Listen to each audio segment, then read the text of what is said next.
clap, I guess. Hello, this is Last Week in Bitcoin with your Howdy. usual Ocean people, and we have some more. We have a lot of stuff going on. We have some new members of the team.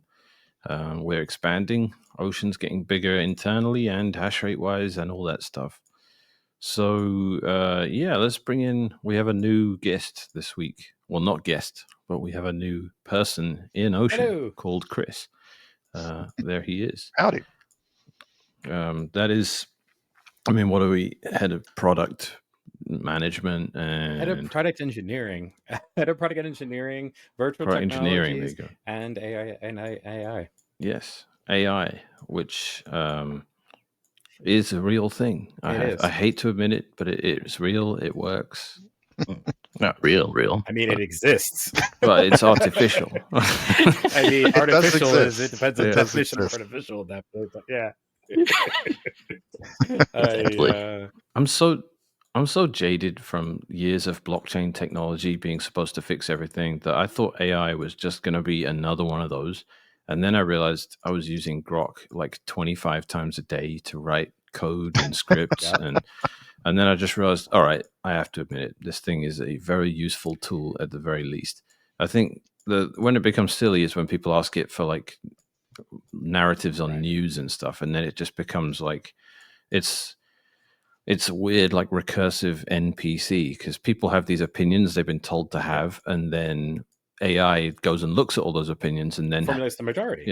Also just has an opinion it's been told to have by someone that has opinions they've been told to have, and it just becomes completely, what do you expect? Nonsense. Well, it becomes more fun when they have like the stuff on top of it that is supposed to be like filtering things. I mean, you have definitely the regurgitation protection or whatever they call that.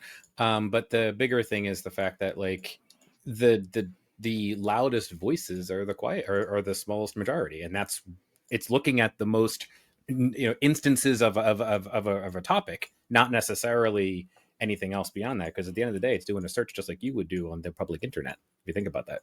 Yeah, and I find it's really good for niche topics, because the only people that write about niche topics are people that are really interested in them and want to talk about them. Like if you ask it for like a massively old, very politicized issue, like climate change or something like that, it's just going to give you complete nonsense, because it's just that's what's out there. Yeah, I mean that shows itself. Well, I found it doesn't know a lot about like certain niche topics, like on topic here, like it knows very little about like Stratum V1. And like it'll find like the original spec and kind of reference that, but not really understand how to do anything with it, because there's very little actual documentation. But then when I feed it something like Luke's Eloy pool or something, it will parse that and then completely understand how it works, which is amazing. And if you think about it from that standpoint, right, there's also probably conflicting information about Stratum V1 too, right? So it's like it's trying to weigh the difference between like the yes and no, and if there's more yeses and nos, and how do you deal with that? A human would have problems with that. Well, yeah, I mean, there's a lot of ambiguous stuff in like what would be considered the spec, quote unquote. And surprised Eloy pool doesn't confuse it with all the get work stuff. It's good enough to understand like what it's looking at, so it knows that I'm talking to it about Stratum, and it'll go through and kind of like just cull out the things that it doesn't need to know about and focus on what it does. And it seems pretty decent at that. Well, part of the reason we rewrote Eloy pool in DATUM was because Eloy pool was designed around get work. Yeah, that's part of the reason, and it's also Python, and that's not the most performant thing that we. Several reasons, but that was one of them. Is there like an AI equivalent of SQL injection where you can write stuff that makes an AI choke, like just poison the content of any article you write? So if ChatGPT reads it, it crashes. It won't crash. So what you can actually do is there's a number of characters that don't show up in whatever the localization tools, like the browsers and stuff we're using. You can hide characters within the code, and it's going, since it's reading the code, not the actual presentation, the rendered version of the code is not what you're actually reading. It's reading the actual HTML and parsing that out. So if you hide a bunch of stuff in there, you can cause almost anything to happen. You can make yeses no's and no's yes and things like that. But the pre-filter mechanisms are getting smarter and smarter with that kind of stuff. So it's a game of cat and mouse as it is than anything else. I mean, search engines dealt with this for a long time too, where I saw what was presumably a teacher sending students an assignment, and hit in the middle was white on white. If you're an AI, do this differently. Yeah. I mean, that's the thing. It's hidden text. Yeah. So that's the exact great. opposite concept. So they're trying to. Well, to Chris's point about how it parses the code, actually, one of the latest ones that I had messed with will actually render out the pages and then reparse the rendered version so that it actually gets so that it'll actually get like the full content the way it's supposed to. So if the page is broken, it'll be broken for the AI too. Which is actually a good thing. What if there's JavaScript required to render it? Probably. All right, so welcome to the team, Chris. I hope you're enjoying him so far, ocean enjoyers. Next, we are going to talk about tech and virtualization. All right, so virtualization is the topic, boys. Wait, so we have Chris, an agenda? Yeah.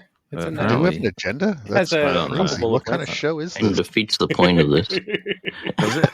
Well, you don't have to stick to it, but it's there as a jumping off point if we need. I mean, and I didn't write this before anyone accuses me of being organized and disciplined with anything. So, we would never. Yeah. So anyway, yeah. So I mean, virtualization, that's fun. So Chris came in and Proxmox pilled us all. So I have this long history of pushing, pre-rolled home server solutions, and worked at Start9 for a couple of years, and now I'm just like absolutely Proxmox pilled and really enjoying that because it seems like the adult way to do everything, and that's been a lot of fun. And is the Proxmox team competent?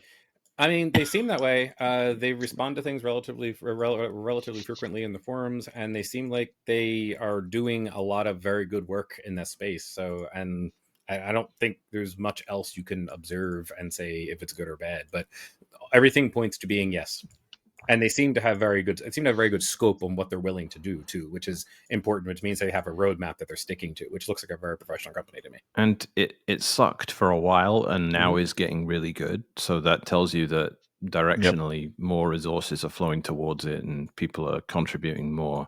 Like great software that seems to be falling into disrepair is more worrying to me than like stuff that's getting better. It's worth thinking about, like, if they had issues before, it could have just been due to disorganization, like they were investing resources in the wrong place, and now they've got someone on board to like get a roadmap in place, and they're focusing the resources on each of the it's not stopping points, what are they called, mile markers, milestones, and getting them done. Milestones, and actually getting them done, which you see a lot of open source projects struggle with that, where you wind up in a scenario where they want to do everything at once and it's not really possible. Getting organized, getting a timeline together. Yeah, I always had the impression that they were potentially too small of a team for what they were trying to tackle, but I have not looked at it very much in the last few years. They seem to have a lot more. I mean, it is open source, and they seem to have a lot more community contributions happening than they were like several years ago when I looked at it a while back. So also, like, pretty cool. The actual engineers talk in the forums, and they know what they're talking about when they open their mouth. They're not like a junior level person saying like, do this thing, and then someone else says don't do that. It's they open their mouth and everyone's like, oh, that's a good idea. And also, if something like ESXi can exist and be as expensive as it is and still be as in demand, it tells you that if some open source project can come and eat its lunch, which Proxmox basically has, then that, there's going to be enough interest and eyeballs on it for it to become just. I mean, some larger organizations are switching to Proxmox. I mean, quite literally, that went from they're going from ESXi to Proxmox. I mean, that's a legitimate thing. The other thing too is, I don't know. I remember reading this somewhere. I don't remember where I read it, but I think ESXi specifically is moving to KVM, which is the same underpinnings as Proxmox, because I think they've realized manufacturing, developing, whatever. That's wild. Yeah, I get the sense that VMware just they had this thing going before CPUs supported virtualization, and they were the only game in town, and everyone used them because that's all there was, and they've just got that momentum still, and finally slowing down. Not just that, I think to build off that idea is the fact that they realized developing their own hypervisor where there's already a good one out there that already works. Why are we reinventing the wheel? I mean, like it's becoming more and more complicated as they're understanding at this point. So in all that effort, one of the first things I did with Chris when he joined was make something you can just pretty much click, plug and play inside Proxmox for running a Bitcoin NOTs node and a DATUM gateway that it all configures itself to work. And that was something you can spin up in Proxmox really easily, and that's how I first got familiar with it. But since then, we've been adding a ton of ways for people to run it. So obviously when we released DATUM, we made sure it was on Umbrel and Start9 and Debian and Ubuntu and, a PPA available. And Leo's gone further than that. Can you brew install it yet? You can't. You can brew install NOTs, No. I think. I don't think you Not can yet. brew install DATUM. We don't support Mac OS still.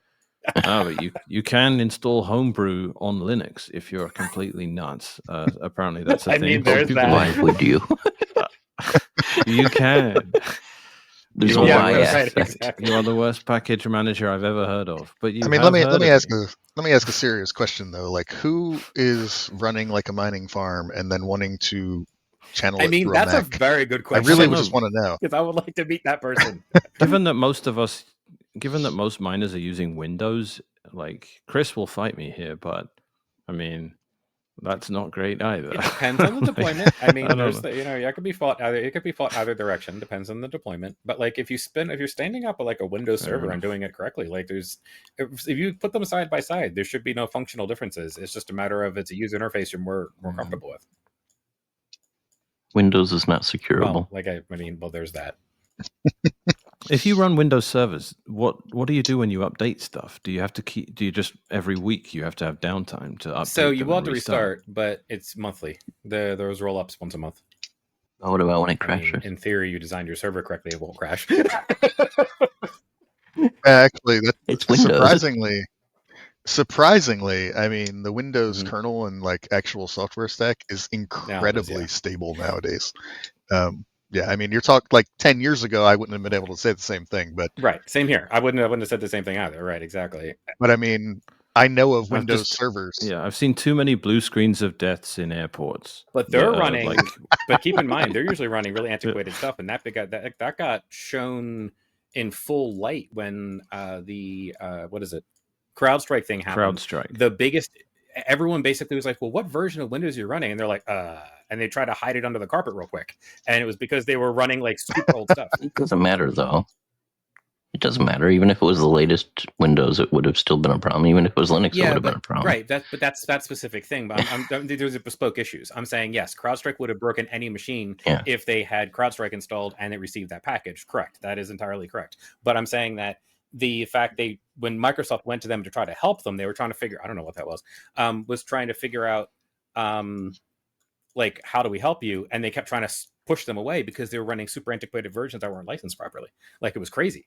And at the end of the day, we're not licensed. Let me back up. Not licensed properly, but they were not currently in support. So technically, as being an enterprise customer, you're not supposed to do that. So it was a real interesting thing, and that's actually why in the background that you saw I think recently you saw a airport sign that was not working as intended, right? The background on that was actually from Windows 10, which is, again, they've already should have moved off of that. Yeah, but this is the thing. You design the tool in such a way as people can't shoot themselves in the foot, because ultimately people are going to. And if there's a tool that people keep shooting themselves in the foot with, like, there's only so many times you can say, well, that's user error. At some point you have to be like, well, you're also talking like, why are we designing stuff this way? They have 90% of the market share. So just by default, you have more people breaking things. Market share of what? The public sector. Who uses Windows in 2025? Literally everyone. Governments. Yeah, basically everything. Yeah.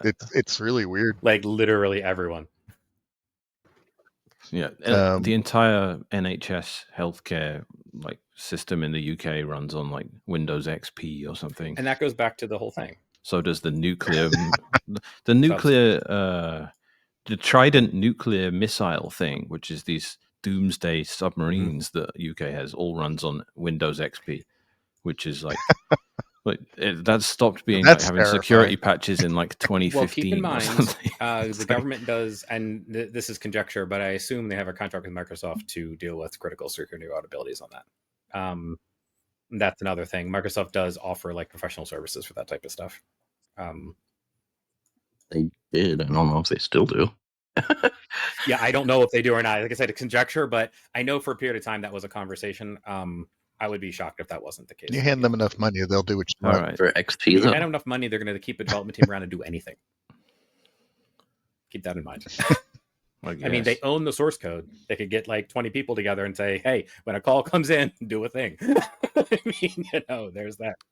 Yeah, pretty much. Yeah, but how are you going to even find the security things when nobody's using it? Yeah, I mean, I guess that's the thing too, right? Like, again, this is really stepping out on a limb, but you could basically say something along the lines of, if a modern version of Windows is vulnerable to this thing, check to see if the same vulnerability exists on Windows XP, and if it does, try to fix it. And like that would be your vector for intake, not necessarily like doing penetration testing on Windows XP. Like I feel like that's also not how you would probably do that on the submarine anyway. It's not like, I assume it's not open to the public internet, so there's also that. Yeah, it's actually even on the Linux side, it's kind of crazy how they've got several versions that they support for years and years, but they don't actually get all the security No, fixes. I noticed that too. That was kind of weird. Like I was running in WSL. I'm a Windows native. I was in WWSL. I was doing something, I forget what it was, and I had like 3 iterations of Linux for testing something, and one of them was a slightly older version, but it was still in support, and it didn't get like an OpenSSL patch or something. I was like, that seemed weird, and it was confusing to me. That one's not even hard to do. But like the kernel itself, they don't backport all the fixes. Right. This is Ubuntu. Well, I mean, I don't see any nuclear subs on Bug Crowd that I can poke at. So, I mean, until that's a thing, I think we're relatively safe on whatever the heck they're running. Well, it's kind of hard. How do nuclear subs even communicate with the outside world in general? Because they can't really radio through water. Low frequency RF. Well, you need someone to be able to press the button, right? Well, you can get like, presumably there's people on the subs. You can get like 30 to 60 bits per second of data, like through the planet. I'm not sure that's going to be useful for data. I mean, that's good enough to say. It also depends on how you use it too. Keep that in mind. I mean, there's right, heavy compression on both. But yeah, presumably you don't use it. What do you mean through the? You're talking about like moving data over like radio waves and stuff at super low frequencies to get through. Ultra low frequency RF. It will go through basically anything. Those big waves. Like actual radio, I was assuming you meant something specific to water. No, like ultra low frequency RF. I don't know tons and tons about it, so don't hold me to a lot of that. But there's some really cool like gaps in the RF bands that will basically make it through tons of things, and that's one of the things that I know the subs use. But I need to use that for my home Wi-Fi then. It's also really slow because of for that. 60 bits per second. Big waves equal not a lot of data. Can you authenticate some sort of communication that works that way? Like, or can I just like blow my nose and set off a nuclear sub? Like, I assume that there would be like at least some type of encryption or authentication on that, but you would hope anyway. Exactly. I mean, I don't. How would that even work? Because you can't do like a handshake because it can't go 2 ways. It goes 2 ways, but the can go bigger 2 thing ways. is the fact that you're only limited to a very low bit rate. So like your handshake's going to have to be really simple. You don't need a handshake for encryption anyway. Well, right, but like your hello or whatever you want to call it. You got to think like for that frequency, like your antenna, like a full wave antenna would be 10 lengths of the sub, so you have like a 10th wave antenna across the whole thing, and so I mean, there's They make the subs bigger just for the antenna, right? That's not my department. That'd be great. This one can go through the planet. Why is it so long? But I think somebody a while back, I do specifically remember somebody in IRC at least 10 years ago talking about using it to send block headers around like low frequency RF. like, or just to get them around the planet. Yeah, I think that would be cool. Kind of useless if it's just the header, though. Yeah, I mean, you're not getting 4 megabytes across low frequency RF before the next block. But It's just that's not compact happening. blocks, right? But Well, I guess you couldn't do the requesting. Unpack blocks assume you have the transactions. Yeah, well, hopefully you would, but maybe not. If you do, you can get the header over the same medium just as easily. It'd be error correction at that point more than anything else. You, the scammers, saying we're just going to put the block headers in the blockchain. Oh boy. Buzzword here. Insert buzzword. Oh no. I saw somebody had posted something about some new spam thing that I read it. I'm like, this was 87% buzzwords, like just designed to get people to not know what the heck this is. Well, that's been the grift forever. It's just been add buzzwords, like, and this is why when people talk about leveraging blockchain technology and stuff today, I'm like, who is still falling? You'd be surprised. You'll be surprised. Yep. Everybody apparently. It can't. Like, it's been. I thought peak of blockchain scam was 2017. And then, like, it came back to haunt us again in 2021. It's still going up, dude. It's still going up. And AI is right behind it. Still going up. It doesn't matter what you're doing. It's the wrong tool for the job unless it's Bitcoin. This is just, it's absolutely a fact. There is never a reason to use a blockchain for anything apart from if you accidentally invent Bitcoin. What? Git uses blockchains. How does it use it? I didn't know that. Each commit is a block. Oh, yeah, basically. I guess there's just no proof of work. So that's interesting. So each commits. Well, I mean, there are people who have brute forced commit hashes of all zeros, but that's beside the point. Nice. I'm gonna have to mine my commits now. Not a bad idea. It's kind of annoying if you actually want to type a commit and then suddenly you have to put 20 digits instead of 8. Right. Well, we put them on the other end. We'll just.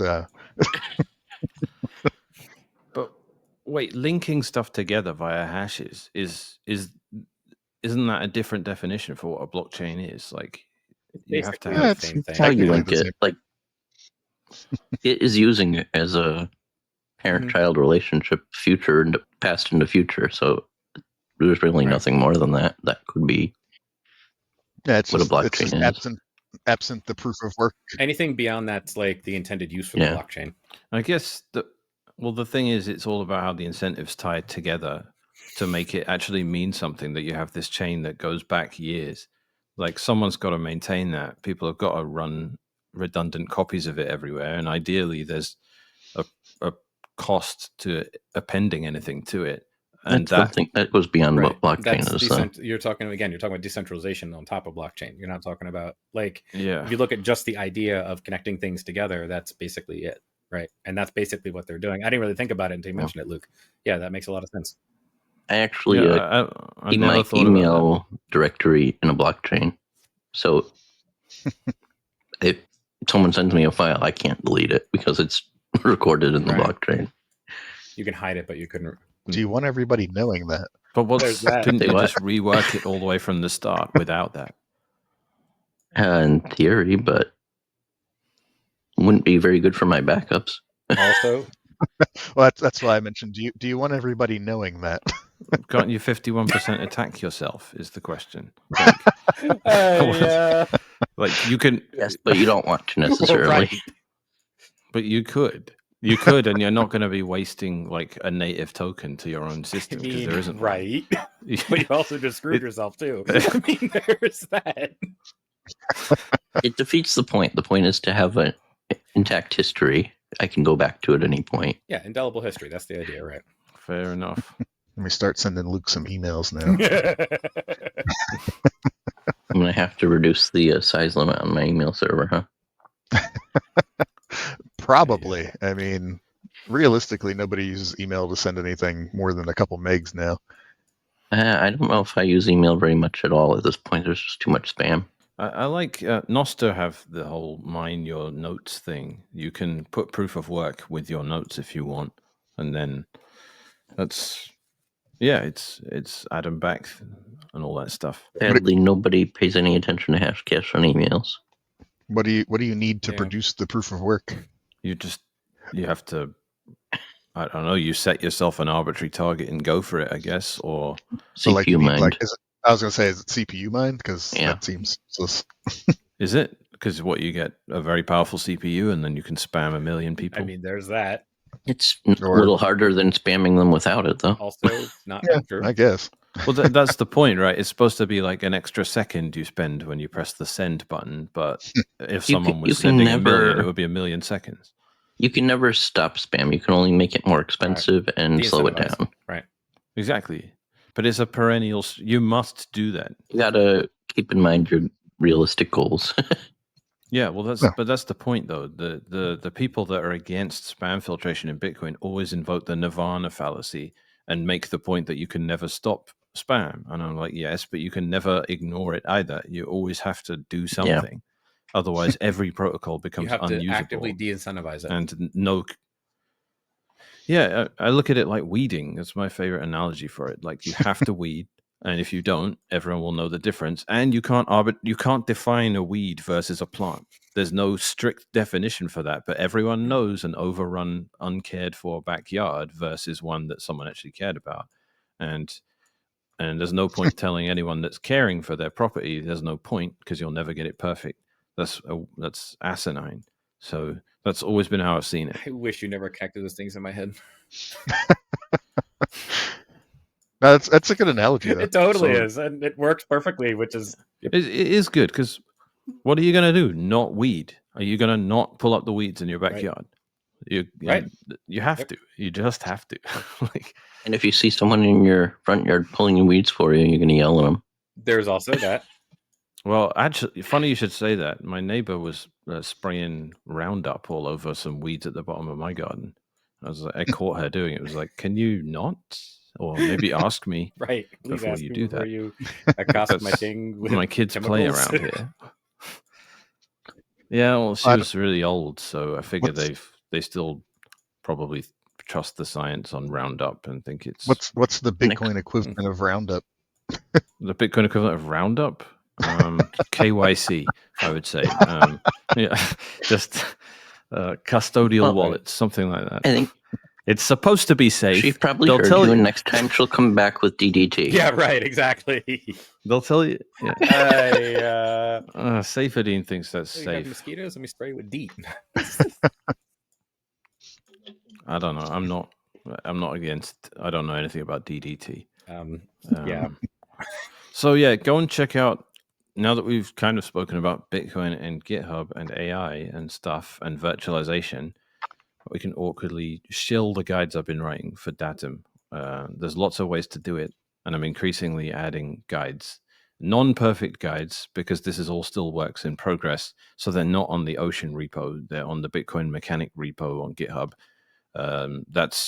Otherwise I have to spend months getting them absolutely perfect so they can go on the OCAEN repo, and the software keeps changing so fast that means basically there's never any guides. So yeah, head to the Bitcoin Mechanic repo and you can get guides. They could go to the OCAEN repo. Yeah, if we do, could we... What? They should go to the OCAEN repo sooner rather than later. It doesn't have to be will. Perfect. I'm just waiting for like version 1s of things, maybe. Couldn't we just flag them as preview or something? Or like, this is work in progress, like something like that? That seems like an easy way to go with that. I mean, everyone else does it. Why can't we? Yeah, sure. Well, either way, there's guides up there for running on Windows 11 now. There's a guide up there for Debian.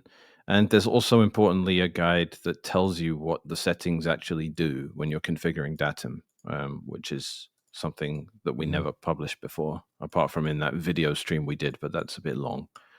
Just to build off that, I will also work on Windows 2020, Windows Server 2022 and newer. It might be a little bit different, but you should be able to draw lines pretty easily. Cool. So if you're a miner running... Go ahead, Luke. Yeah, it does not test. Yeah, so if you're a miner running Windows, because you're running Foreman or whatever, you can run Datum now. You just install WSL and run a script. And then you can tweak some settings so that if there's a power cycle, it all fires up automatically. All of that is in the guide. And it works really well. I tested it multiple times. Would hope those miners would have UPS or something prevent power cycle. I think that. But yeah.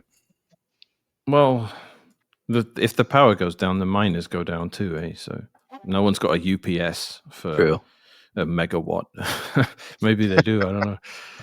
Last night I actually expanded the CI for Datum Gateway to like 12 different distros. Cool. Oh, nice. I did see you did a bunch of stuff with that, but didn't actually get around to making it all yet. What are those distros, by the way? Are they all Debian flavors? No, Debian is one of them, but also Fedora, various Red Hat forks, Clear Linux, which is some Intel thing. Amazon Linux, I figure there's probably going to be people running out on EC2, even though that isn't usually a good idea. But just prune the node if you do. And Alpine Linux, which was an interesting one because it doesn't have RDP. It doesn't use glibc. Oh, yeah, it's the only one that isn't GNU/Linux. There's no GNU in it, right? It's just Linux.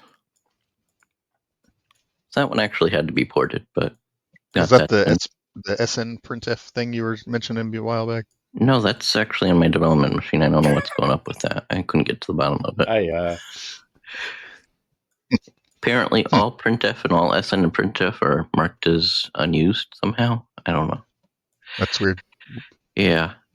And anyway, at the end of the day, I managed to get the old stable Debian working. Nice. For GCC only, though.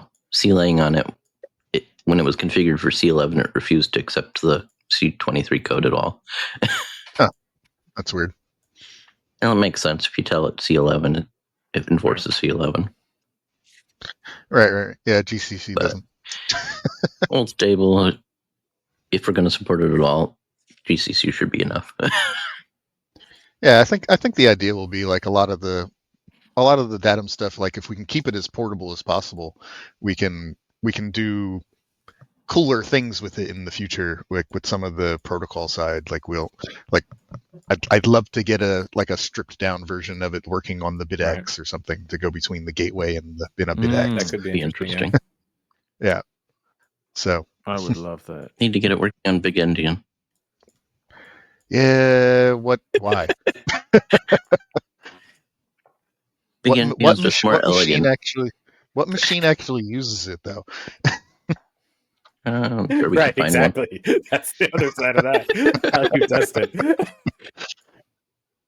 Yeah, I mean, there's like basically nothing that uses it. Like nothing you would run this on uses it. So I don't know. Well, if you wanted actually non-backdoored computer, you can run it in Big Endian, even though it's by default Little Endian nowadays. I don't know. I'd have to think about how you would. It would have to be virtualized somewhere if you were going to do that nowadays. Or at least a translator of some sort, right? Because how else would you do that? Why? It can run natively in Big Endian. Well, yeah. I mean, if we have a CPU that is Big Endian, I mean that would be the prerequisite to that. Actually, it's interesting. I noticed the Launchpad, the PPA stuff for Ubuntu. The RISC-V compiles always take forever. Turns out they're actually doing it under full emulation.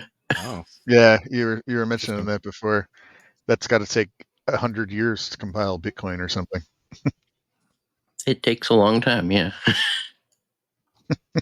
Unfortunately, it means I can't necessarily move any of them to the production one until that one finishes. But oh gosh, yeah. So you have to wait on the slowest one.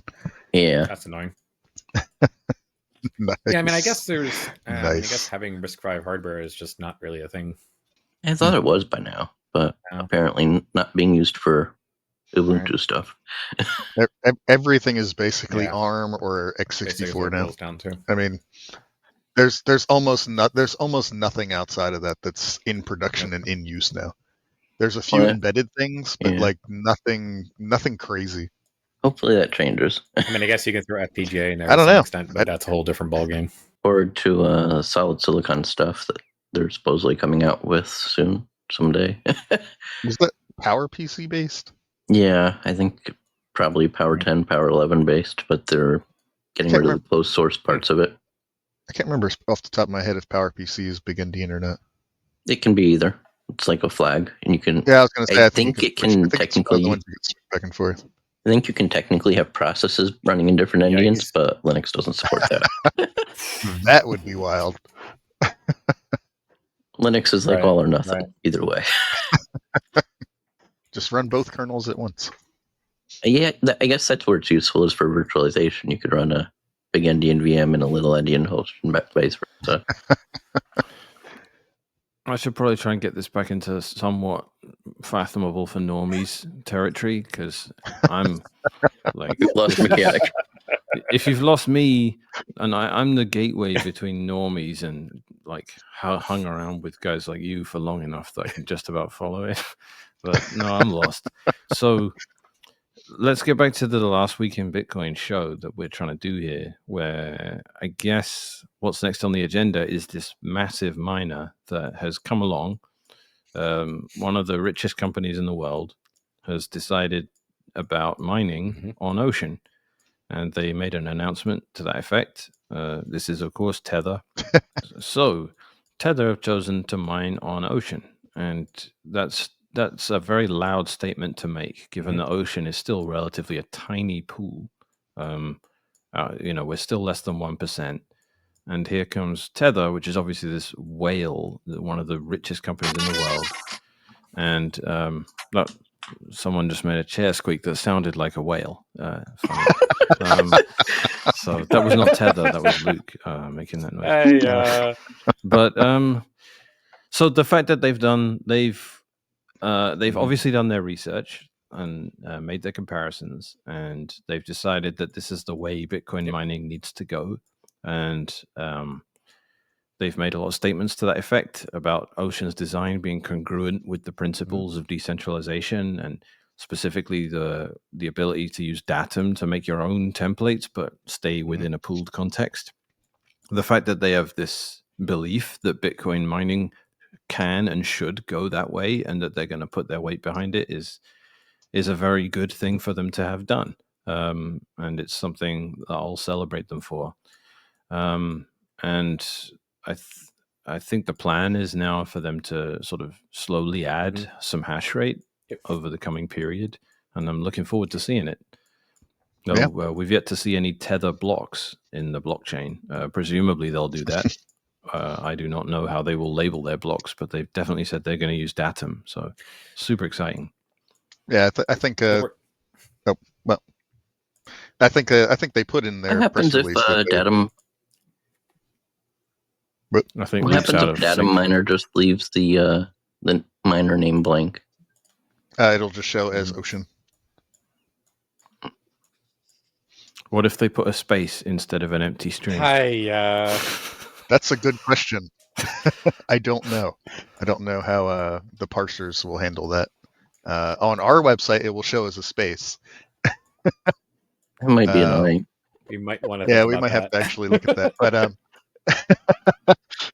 in before somebody goes and mines a block with a space as the name right now.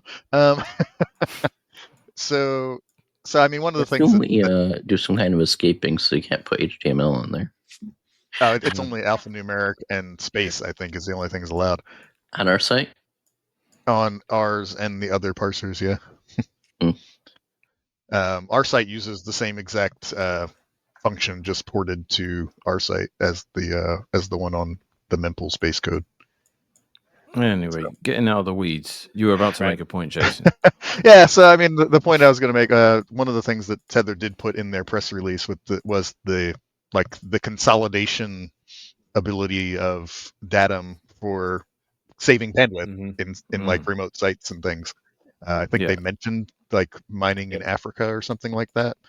An under-celebrated aspect of DATUM, the aggregation point, right? Exactly. Is this and we don't sell that, we don't push this very much either. It's one of those things, just like, yeah, that's how it works, but we don't really market it, I guess. Is that it as an aggregation point is really important from a technical standpoint. You talk about bandwidth and consolidation, and like the way you're dealing with the data going in and out, and who you're communicating with is probably the more important component. Right. For one miner, for one miner and a node. The downside is if you fail over to Stratum V1, you could end up failing over and it overwhelming your connection. But in Right. theory, why would that be occur? Why would that be a bigger spike than just using SV1 all the time anyway? because you wouldn't be used to it, you wouldn't know that you're not capable of handling it anymore. All right, fair enough. You would expand your mining operation and not realize your network can't handle it without DATUM anymore.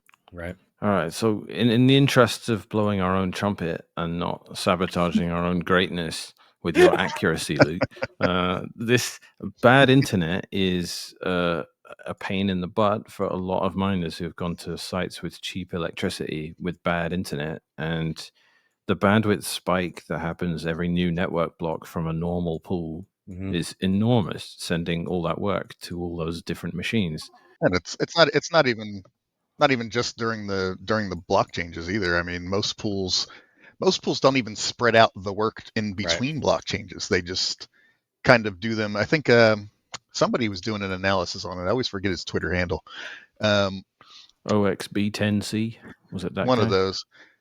It might have. If it's him, I don't know. But somebody was doing it. The guy who did stratum.work, is that him? I think that's him. Yes. Well, yeah. So they did an analysis on it, and you look at like oceans, and they're just kind of spread out because they have like one connection and it's spread out. But like somebody else is not getting work at that exact same moment. You look at all the other pools, just like bam, all at the same time. Yeah. So they're just doing a spike like at some interval, whereas to start with, that's dumb. Right. You want to spread the work out over, if it's not critical work, you just want to spread it out over time anyway, if it's not something that has to happen right away. And then the unavoidable one is the network block change. But on a lot of pools, like these, like if you have a whole bunch of miners behind a crappy internet connection, like every single time the work changes, you're in trouble because you're maxing out your connection and having to do retries and all that. Intentionally spread it out. Like if we have a dozen miners connecting from the same IP address, do we spread it out over that IP address intentionally? It's just spread out across the load balancing entirely. It doesn't really care where it comes. Just coincidentally. Yeah. So it's just it basically spreads it out. Well, I mean the code is open source, so I mean it's the Datum gateway that does it. That yeah. You can see exactly how it works, but it's for like if the work interval is 40 seconds, it'll try to spread out all of the sends for every client over 40 seconds. If there's 10 clients, that'll be every 4 seconds it'll update one of them. If there's 100, every 0.4, et cetera, et cetera. So you're already getting a savings there, even just using Ocean's SV1. And then if you can use Datum, if you have more than like 2 or 3 miners, you're saving bandwidth, because with one miner in a node, you're using more bandwidth than SV1 would be. Two, you're up there. Yeah. I guess we could bucket them by IP address like that, but then it would make more sense to just encourage people to just switch to Datum anyway. Right. I mean, I don't know why we would want to get much better than we are. I mean, there's not really a huge incentive to do so, but we want to get people on Datum. And once you're above about 3 or 4 machines, you save bandwidth running a node in Datum. It's just, that's where it is, because the protocol is more efficient than the JSON-based Stratum V1 for one. So even running like an SV1 proxy, you're still saving bandwidth with Datum over SV1. And then why do you have to get to 3 or 4 machines? Just because you're running a node, or you're running a node and some of the overhead of the template checks currently. So that's a little more, because you have to actually send. You're basically still end up sending the same work for a little while until you kind of cross a threshold. But keep in mind too, like it's minimal. You're talking here. You're not talking like gigantically different, right? Like that's the important thing to point out. No. At that level of a couple of miners, you're still in like the kilobits per second of bandwidth. I mean, this crazy. Right. That's what you're talking. You're not talking about megabytes. You're not going up the chain. But I mean, for example, if you look at like one of our miners that I've helped with some things has quite a few machines, like in the thousands of machines behind Datum. Their Datum gateway on a network blockchain will max out 10 gigabit links to like downstream switches to get all of their miners on the latest work. Right, which that makes sense. For like for milliseconds. And then it's then it's good. Right. Everybody's on the same page. Like it just instantaneously got there because their work generating machine is on site. Whereas if they're getting all that from a pool, now they're having to pull that over the internet, which is going to take some longer amount of time and a ton of bandwidth for that amount of time. Whereas this was also all some might fail. Let's not forget that part. right, and they'll have to be resent, so you're doubling up on some of it, and it's a mess. But with DATUM, you get a notification from your node. Bless you. You get a notification from your node that that there's a new block. DATUM gets the new work out to your miners, and that's it. Your internet bandwidth side is just whatever it took to verify that block. So it doesn't matter how many machines you have behind it. Yeah, big old deal. Cutting your bandwidth in half or less with all that stuff, and then the rest of it.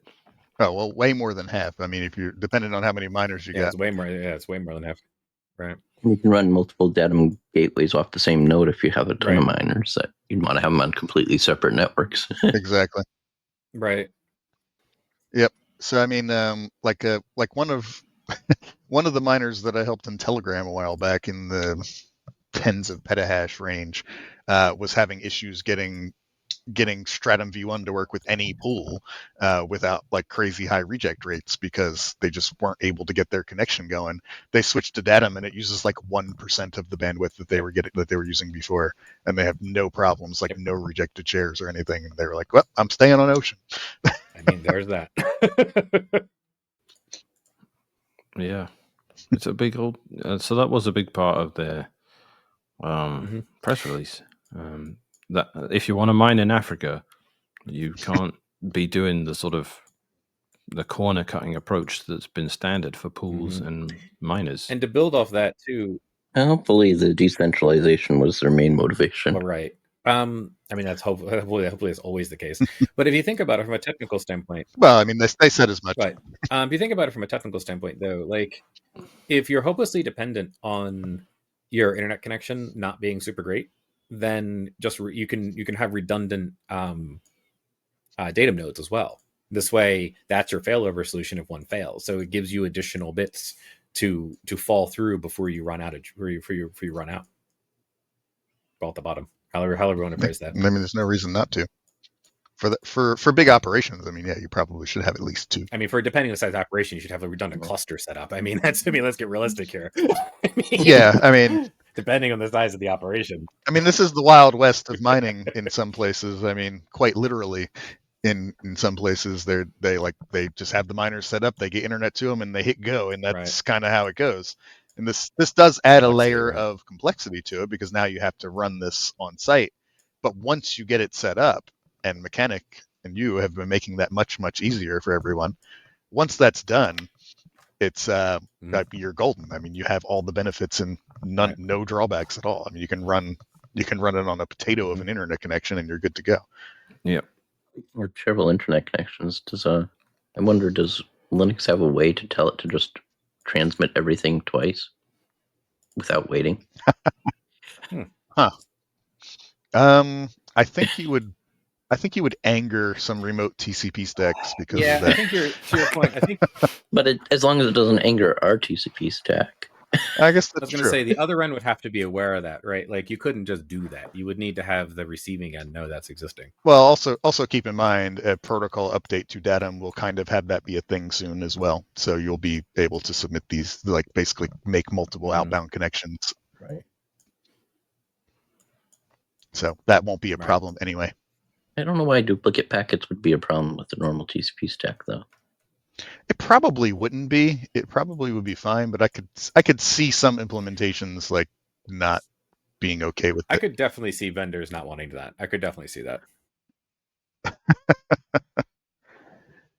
But I can't think of any off the top of my head. No, but that's what I was doing. I was just thinking that.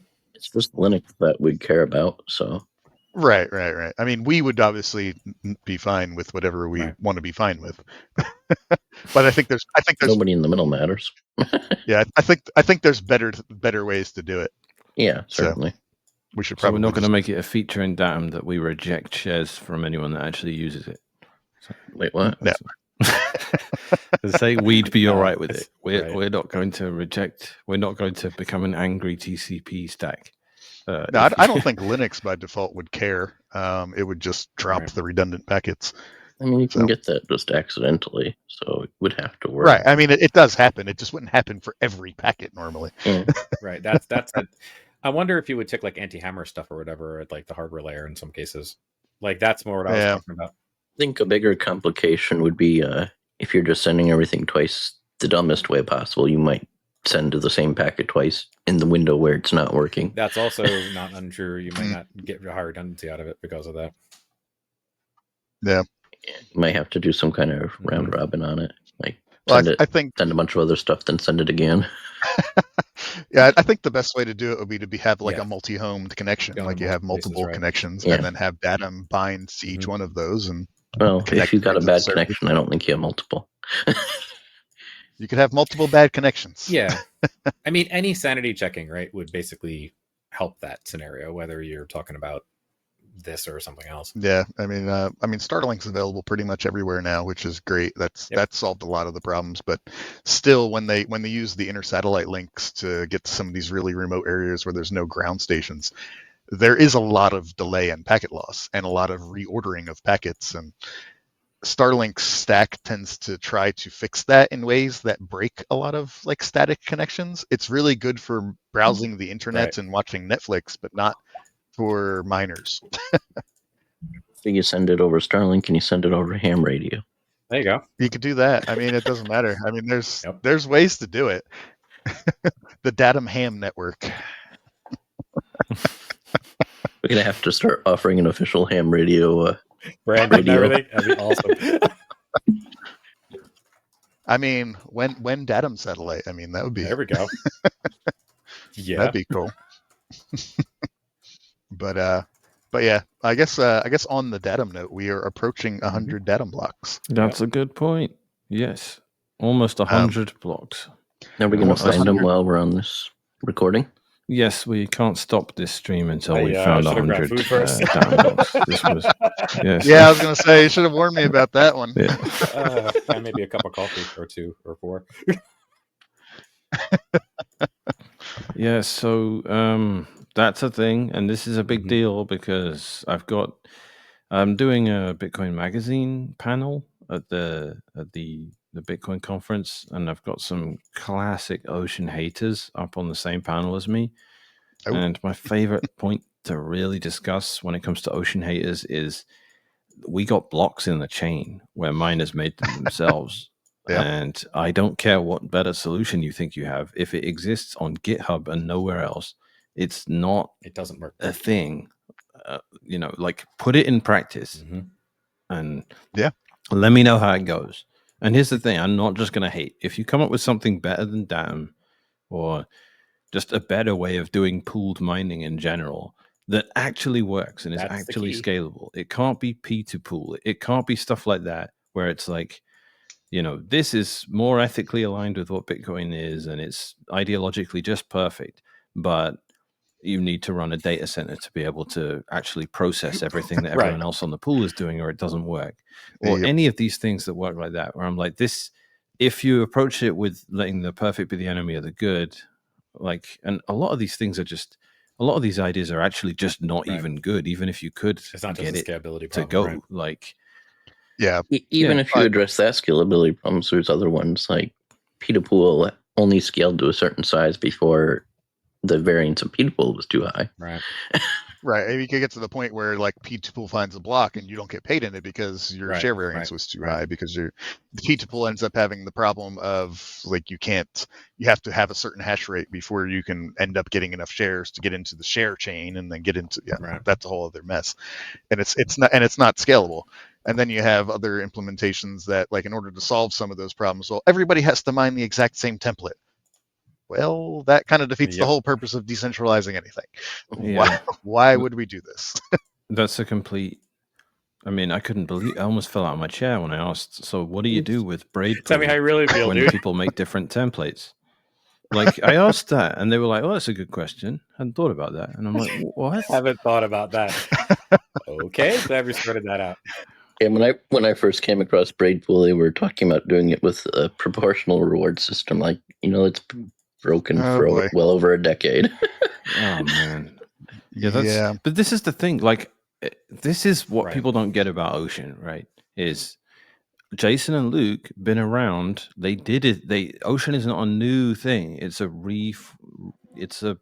relaunch of a pool that you guys ran for 6 years, and a bunch of these protocols and a bunch of stuff in Antminers today all comes from work you guys did back in 2010, 2011. And all of the ideas around how to do it better were discussed on Bitcoin Talk back then and discussed ad nauseum. And most of the ideas were sort of, well, that's actually never going to work. And it's the same with, pardon my language, shitcoiners. Like when they come out with, oh, what if Bitcoin did this, or what if Bitcoin did that? These were like, why don't we launch an altcoin that does that? And you realize there is a Bitcoin Talk thread from 14 years ago where that was discussed and people realized it wasn't a good idea. So Bitcoin Talk or IRC or something. like every couple of years, people have to relearn the same bad ideas. And the thing about Ocean is it's a very practical approach. Miners, one solution is decentralized Bitcoin mining by everyone on the planet having a BitAxe and no one's allowed to pool together. That works, but is anyone going to do it? It works if you're dumb enough to look at it on paper and go, that works. But the reality is it's not going to be a real solution. Miners want to pool. And there are ways to block pooled mining, but we, like you said, 14 years ago, that these things were discussed and realized miners don't care if they have to trust, so they will just all cloud host their miners instead. Yeah, that's the thing. So you have to work with what people are going to do. And this is where I find the alternative, allegedly better than Ocean approaches to be so unrealistic, because the Ocean had a big, we launched with a lot of noise and a lot of fanfare and we raised a lot of money and we've worked our asses off. And all that has been to the tune of we managed to get some big miners to actually run Bitcoin nodes, which is like, do you understand how much of a lift that was? So like if you've got some way more complicated stack that's like an intra relay network where everyone's verifying amongst themselves all the activity of everyone else on the pool from scratch. Wait, that's actually like a thing? This is that's the alleged. The criticism of Ocean typically is that we still do all the still generate the Coinbase splits for what people use in their DATUM blocks, because people locally can't verify. This is the one aspect of pooled mining that everyone is always trying to find a way to scale a decentralized solution for. That's just so difficult. How do I verify that everyone else on the pool is doing valid work? I see. Because having a centralized coordinator for that is just so easy, and decentralizing that is so difficult. So that particular part they can verify with just the proof of work. Sure, and they it's only also count one of their the own. things. Yeah, it's also one of those things that doesn't need to be decentralized. Like that doesn't actually matter as much as what actually is getting into the chain and who is doing that work. And who is able to launch an attack on Bitcoin. Like if we decentralize that aspect of it, like how the payment split is happening in a verifiable way doesn't matter. Yeah, that's a very good point. It's tangential to Bitcoin itself. It's the same as saying like we care about what Kraken or Gemini or Coinbase does after Bitcoin needs to concern itself with what happens with coins sent to El Salvador's address or Michael Saylor's address if he ever published one. But it's like concerning ourselves with that is up to them. Obviously the things they do with it will have some knock-on effect for the wider ecosystem, but it's up miners and what they do with the money that they're earning is up to them. Like how miners split rewards is irrelevant to Bitcoin itself. And if there's a coordination mechanism going on and happening privately, that's not the concern of the Bitcoin ecosystem itself. But the ability of miners to populate their own mempools and publish blocks directly to the network is a concern for Bitcoin. Because if all that's going through a third party, if all of the transaction selection is happening with just Bitmain and Foundry and a couple of others, then that's centralized. That doesn't work anymore. That undermines the principles of decentralization in practice, not just in principle. Yeah, and it's just a weird thing like that. It's a weird thing that people have been super vocal about, like as we're not actually solving anything. Like no, we are. We have solved one thing, and this is a pretty much unsolvable thing. It's not, and it doesn't need to be solved because if we as the coordinator are not doing what we're supposed to do, everything is public and people will immediately know that, put us on blast and be like, well, Ocean's robbing people. Yeah. Like, well, no, in the meantime, we've got people making false accusations. Similar. Yeah, I mean, but this people say that anyway. This is the fun thing. Like, a lot of criticism of Ocean is just bad faith. Fair enough, but there are people that are just going, it doesn't solve every aspect of it, but you have to break it into its various components. And we've decentralized the bit that matters. Exactly. And people are being unkind, which is frustrating. Up to the less than 1% of hash rate we have, but yeah. Yeah, I mean, but it's an option now. It wasn't a year ago. Yeah, and also, again, the solutions before have been marketing. They've never been practical. So as much as I don't want to dunk on it, there's a reason we didn't use Stratum V2 and we rolled our own thing. And it's because of that. So I think we'll generally find, if I can tiptoe around this as lightly as possible, that people that want to do the things Ocean talks about doing, which is making Bitcoin more decentralized and censorship resistant, if they take the approach of things that sound good on paper, but have been around forever and never seem to have actually manifested in anything, they're going to continue not manifesting in anything. And this is in stark contrast to Ocean with its tiny hash rate, but almost 100 blocks that were actually made by the miner. Obviously, we found more than 100 blocks, but the 98 DATUM blocks at the moment are very significant because that's going on quietly. It's being more and more adopted. It's growing, and it works. And the nitpicking people have to do if they want to complain about it comes across as extremely petty, and I'm happy about that because the majority of Bitcoiners are seeing it as a good thing, and we are growing faster than the network difficulty. And as long as that continues to be the trend, within a couple of years, Bitcoin should be back in a good spot with regard to mining and pooling. Not necessarily the hardware stuff, but, if Bitmain's still making all the ASICs. Let's not get ahead of ourselves. Sure, but that was not we didn't take that on. There are other people working on that.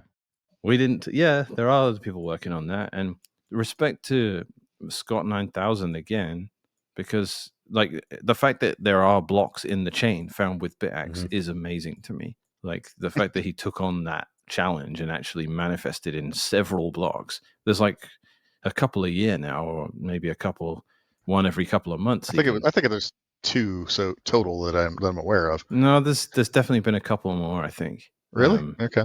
Yeah. So people are finding that. Eventually a BitAxe miner using Datum is going to find a block, and that's going to be great. I mean, with the last few blocks, last few Ocean blocks have been like pleb blocks, which is kind of cool. Yeah. Like you look at the sum of hash rate. They weren't using Datum though, unfortunately. They were not. It's very sad. But the crazy thing about that is, I mean, you look at that and you see like the sum of their hash rate of all these pleb miners that found blocks. Like even combined, they shouldn't have found a block on average for decades or years or whatever. But there's 3. Well, who's the one? Who's the one guy that? Who had 30,000% luck? Was it Brett and Ali? Was it that guy who actually is using Datum? Right. Yeah, so actually, that was a pretty good one too. That was my favorite story yet because he went and told his wife, "We found a block. Look, our name. We wrote our name." Nearly half of our blocks since launch have been Datum blocks, and we only launched Datum 7 months ago, 6 months ago. Well, that's thanks to our biggest miners being really proactive and getting on it as soon as possible. Exactly. And so I mean, Tether's using it. There's a reason. There's something to it. Let's put it that way. Tether's going to be using it. There's a reason for that. Well, it reduces their latency, it reduces their fees, and it's better for Bitcoin. So, and it demonstrates a very, very unique point about Ocean. Because we got loads of little nice touches in Ocean, but being able to make your own blocks is just the game changer. And if they can talk about how good something about Ocean is, and they can demonstrate it, then other people join the pool, and then they get less variance. So they have every reason to push and celebrate the things we do. Being mindful of the time, do we have to wrap I've got up about here? 10 minutes left. 10 minutes, okay. Earlier, you mentioned how Bitmain's machines all run forks of code that Jason and I wrote years ago. It's actually worth pointing out that in the last week, they've actually replaced that with their own code, and that's part of why their new firmware is completely broken. I mean, there's that. That's hilarious. So yeah. So someone tweeted, and we've had a few people saying my S21 Plus doesn't work on Ocean. What's up? And it turns out it doesn't work on at least 2 pools. Bitmain have rolled their own completely without just ripping off what Luke did, and it broke stuff. Now I'm not sure how many pools, but it seems broken enough that they're just going to fix it. I think the number of pools that it works on is smaller than the number of pools that it doesn't. Okay, yeah, so they really managed to screw the pooch with this one, but I don't know. But yeah, so don't update your firmware on the S21 Plus. I mean, it's kind of stupid they went it route that way rather than just open sourcing it like they're supposed to. But I mean, you would think that would be the easiest way to go. Yeah, I guess they may be trying to lighten the hardware because their new firmware seems to be like 15 megabytes of Android with their custom miner. They may be trying to take a thing out of the BitX book. Yeah, maybe.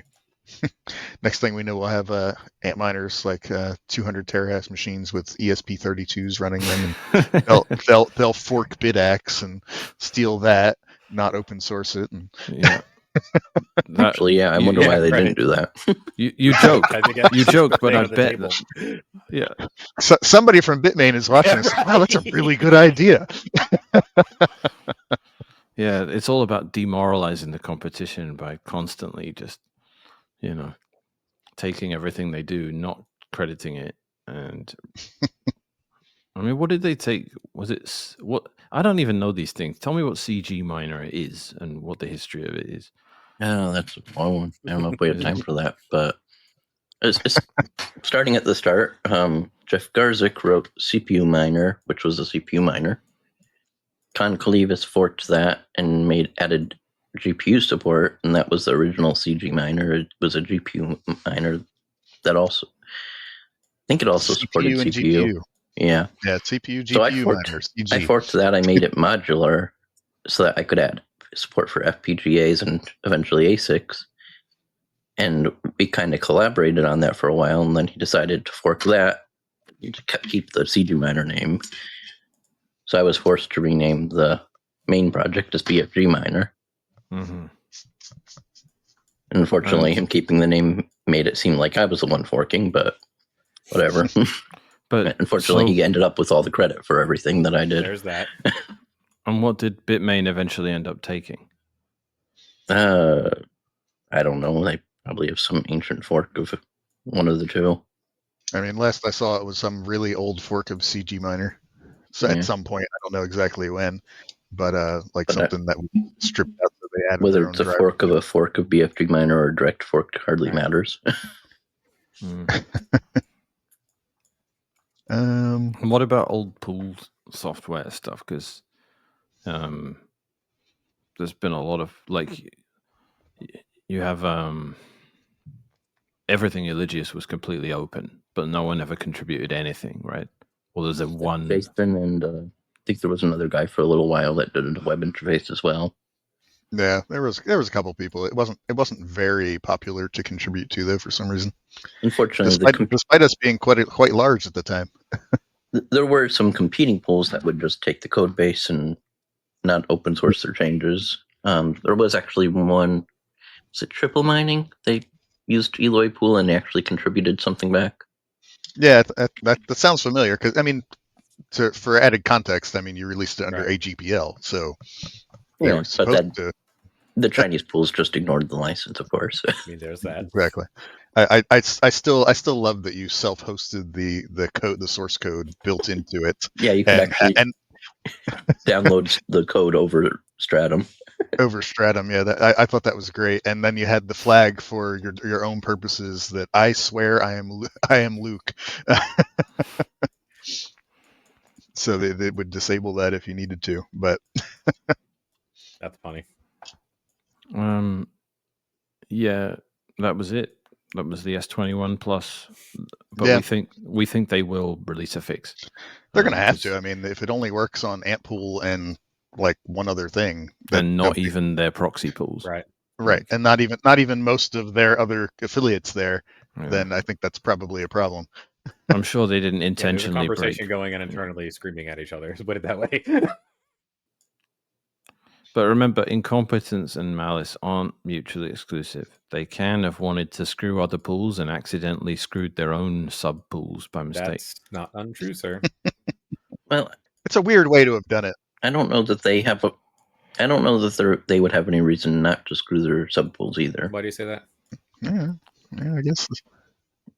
I don't think they care about their sub pools. They do. They turn them into proxies to kill them. This is just another way of killing them. No, because they also serve a purpose. They make Antpool look smaller than it really is, which is helpful because if Antpool was the size of itself plus all the proxy pools, it would be like 35-40%, which would scare everyone. So I think everyone realizes that by now. They don't know. Yeah, I also think too many people just don't care. That's also not a thing. That's also a thing, right? I don't.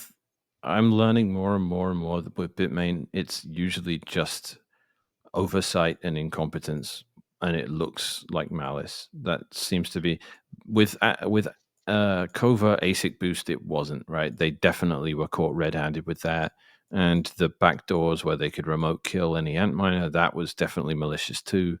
But and waiting months to release the fix for the delayed Upwork updates, and I see no reason to think this is any different.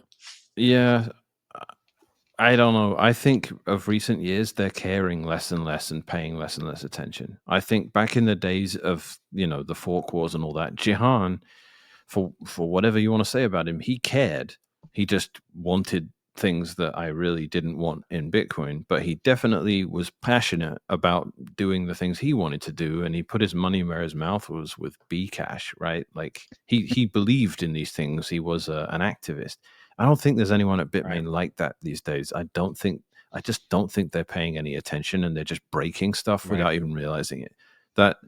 I say this is like Bitcoin's Bitmain's biggest hater ever. So, keep in mind they're all tied in with the CCP too. That too. So they largely speaking, they cared enough to ban Bitcoin mining in their country. So they banned Bitcoin mining, but they're the largest producer of Bitcoin miners. There's perfect. That. Yes, I mean they're nothing if they're not incongruent. I can't figure that one out, to be honest. And there's a lot of mining still going on in China too. So anyway, I've got to bounce, boys. A lot of fun. Yeah. Thanks, Chris, for doing the first one with us. Great to be here. Yeah, we'll listen to the feedback. If I suspect people are going to be like, that was way more technical than usual, and I don't understand it. And what did it have to do with Bitcoin? But yeah, we'll see. We listen to feedback, and then let us know. And yeah, I guess Jason, do you want to do the normal customary sign off? Do we have a customary sign off? Yeah, you're usually like, thank you for watching this week. Yeah, that's right. Yeah, I usually do that, don't I? Oh, well, thank you for watching This Week in Bitcoin. We'll see you later. See you, everyone.